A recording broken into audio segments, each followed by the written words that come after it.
Hello, ako si Annie. Isang basurera dito sa Taiwan. Char.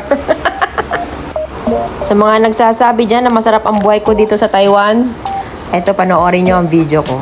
Kitang-kita nyo naman, nagtatapon lang ako ng basura. Part-time ko yan dito sa Taiwan.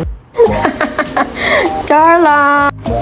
Kung tatanungin nyo kung bakit ko tinatapon itong mga pagkain na to, well, tanungin nyo na para masagot ko. Tinatapon ko yung mga pagkain na to kasi kahapon pa to. Ito nga pala yung provide sa amin ng company namin na pagkain. Ito ay breakfast, lunch, at dinner. Kasi merong iba sa amin na hindi kumakain ng pagkain kahit lutong Pinoy pa to. Kadalasan kasi sa mga pagkain na niluluto nila ay hindi rin namin kayang kainin. Kumbaga, parang sa luto, hindi siya masarap. Ganon. Diba?